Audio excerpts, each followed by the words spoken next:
Ляна Әмирханова китап яратучы малай. Яшәгәнди, булганди, кечкенә генә малай. Матур уенчыкларга да исе китмәгән алай. Дуслары да бик күп булган. Шаян шук малайлар да.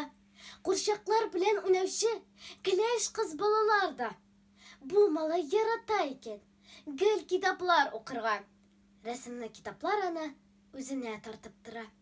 Китаплары тылсымлы да, серле дә, кызыклы да. Укысаң күп белерсең дип, ука дип кызыктыра. Малайга матур китаплар дусашык диясыман. Үзе дә күренми бугай китаплар арасыннан. Бу малай тылсым илендә һәр көн сәяхәт итә. Укыган саен үзендә яңа мөгъҗиза көтә. Киштәгә тезелгәннәрен кемгә ничә актара. Китапларның һәр битендә яңа дусларын таба. Ә бер көнне дәү әнисе бүләк булсын дип аны китаплар сатыла торган кибеткә алып барды. Шунда күргәннәрен хәзер сезгә үзе сөйләсен.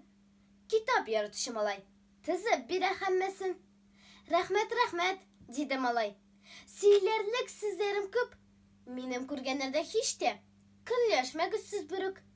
Иң беренче рәхмәтемне әйтәм дәү әниемә. Бу кибеткә алып килде мине дәү әни генә. Баскычлары шундый текә, әйтерсең тауда шуан. Ә китаплар хуш килдең дип каршыладылар сыман. Беләсезме, бу чын тылсым 7 кат җир астында.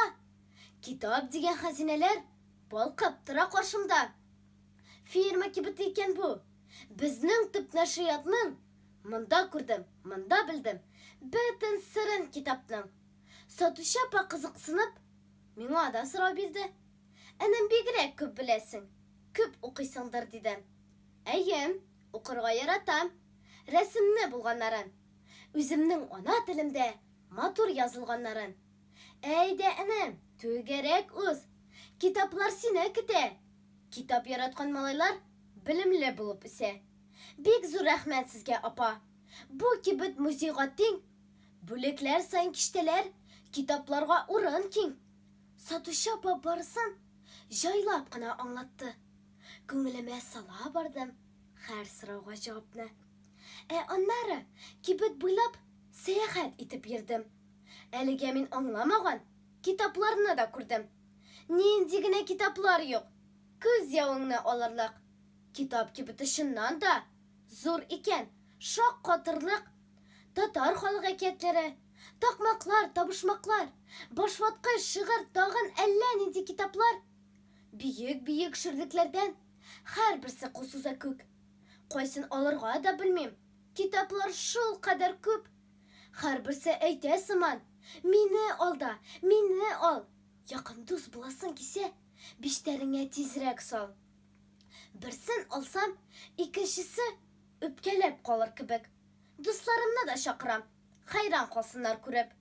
Күреп кенә калмасыннар. Нинди бай безнең кибет. Алар да ашаганнарын алсыннар минем кебек. Дәү әнигә рәхмәт әйтеп, кибеттән чыгып киләм. Биштәрем тулы китаплар, шыдасын гына җилкәм. Авыр булса да китапта көч барлыгын белдем мин. Җир астында кибеттән очып кына мендем мин. Менә шулай баеп кайтам. Китаплар кибетеннән. Укыган китапларымның нур бөрки хәрбитеннән. Үсеп җиткәч, бәлки мин дә ачармын шундый кибет. Үз телемдә китаплар каршылар сызды кебек. Малай шулай кайтып киткән, күп итеп китап тиеп. Җир йөзендә була алмый, шуннан да яхшы бүләк. Иң кызыгы, тылсымлысы, өенә кайткач булган, алып кайткан китаплардан өй эче нурга тулган. Китаплардагы рәсемнәр телгә килгәннәр икән. Дуслашкан өчен малайга рәхмәт дигәннәр икән. Безнең мондый сәяхәтләр дәвам итәчәк әле. Кибет 3 яшьлек малайны тагын көтәчәк әле. Үсәр, китап аны бик тиз үстерер беләм. Бәлки сез дә дуслашырсыз матур китаплар белән.